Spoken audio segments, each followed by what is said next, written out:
because you had to be 19 to be an officer. And so OCS was 6 months, so I couldn't go there until I was 18 and a half years old. Mm-hmm. But as it turned out, I graduated from OCS the day after I was 19. And that's how I achieved the distinction of perhaps still being the youngest officer ever commissioned since World War II. I did basic at Fort Dix, I did advanced infantry training, then I did advanced unit infantry training, and then I stayed there as a mortar instructor for a while. That was an infantry weapon. I stayed there as a mortar instructor for a while, and then this was during the Cuban Missile Crisis. And so there was some thought by the intelligence people they might try to poison the water supplies at New York City or the bases around it, and Fort Dix was only a short distance from New York City. So what happened is that they made me an MP. This is detail. I didn't have any training. This is detail. They said, you're an MP today. And so I went out and I was an MP there for a few months as well. And I kind of enjoyed that because I had the night shift, which meant when the bakers were baking, I was on duty. So we spent a lot of time just going from mess hall to mess hall, or dining facility to dining facility, believe it or not, eating donuts, things like that, running down speeders, Mm-hmm. But actually pretty mild stuff. The common person over there, the farmer, they just wanted to be left alone to raise their rice and raise their families. They didn't care who won, and whoever was in the village that night, that's the side they were on. So if you were in one village and then the NVA came in, the North Vietnamese, you're a communist that night. The next night, if we came in, you're with us. And they did that because that's the only way to survive. When I got there, the first briefing I went to, the very first one, was how to escape from South Vietnam when it fell, where the country was that close to falling. And I was going to be down in the Mekong Delta as an advisor to an infantry battalion down there. And basically they said, just steal whatever you need to do. Get a boat, get a motor if you can. If not, row it, but go down the Mekong River, and the Navy will be down there to pick you up in the South China Sea. So it didn't look too good when I first got there. Of course, that was 1965, and then the American troops got there about mid to late 1965, the actual units. And that's when the war then went on for 10 more years. So you didn't go as a part of a unit, you went... I was an individual, yeah. Mm-hmm. Yeah, I was in the 82nd Airborne Division then. In fact, I just finished Special Forces School, and I thought my next assignment would be Special Forces. But the Department of the Army came down and said, we're taking most of your Ranger, airborne, paratrooper type lieutenants, and we're going to send them to Vietnam right now. I mean, we had like 2 weeks to get ready and just go.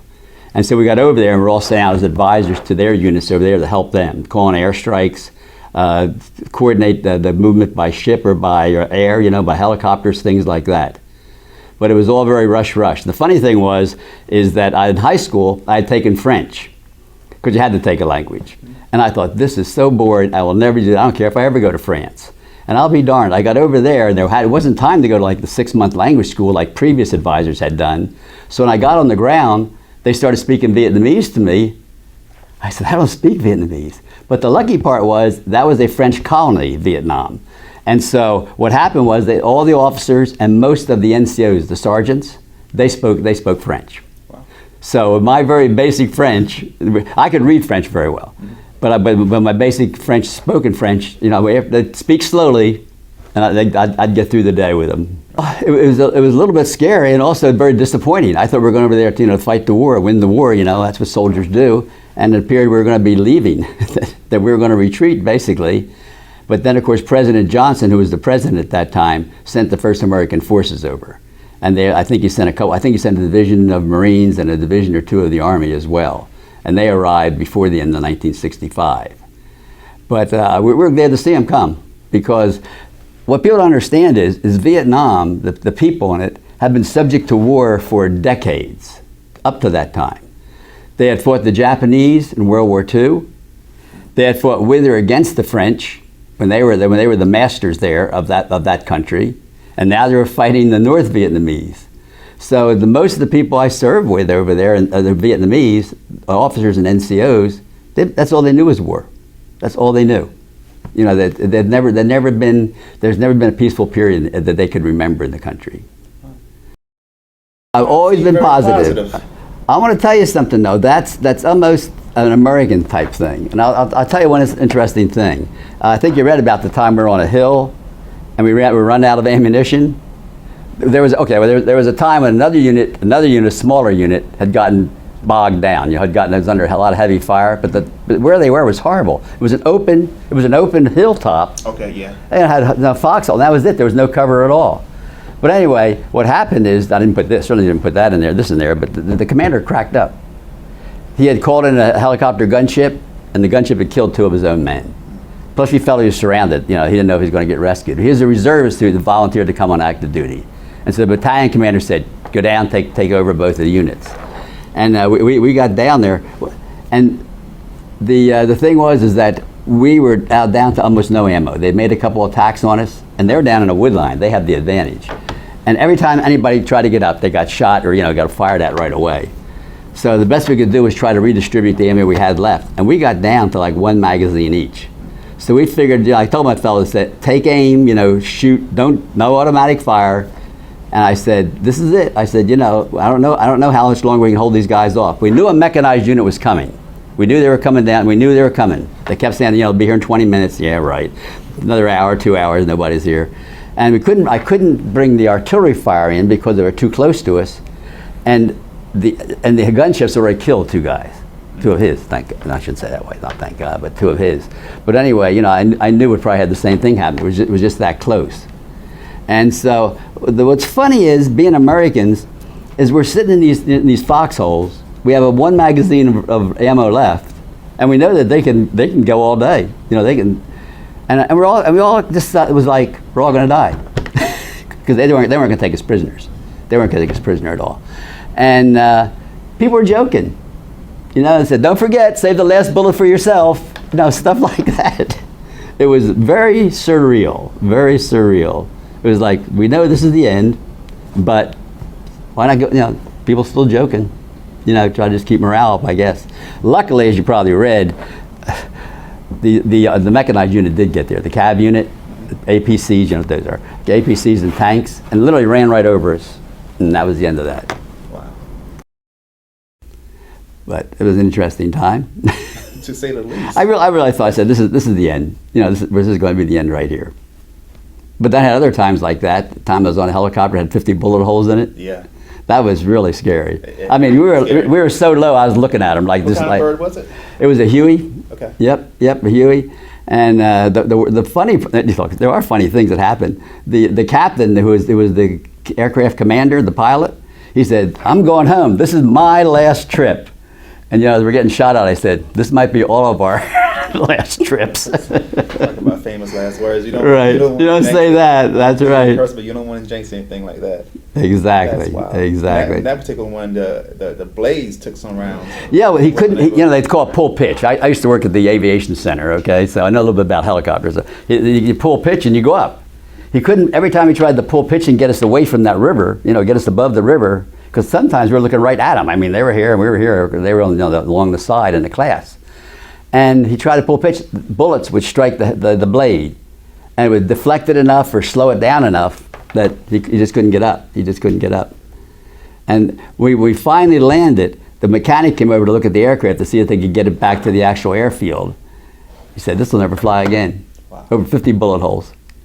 And it wounded the pilot, I think both the door gunners, yeah. Oh, it wounded everybody pretty much, except myself and the co-pilot. Really, and I got a bullet, I had a pack on my back with sea rations. They used to come in cans, like in the old days. And the bullet went into there and got stuck in the can.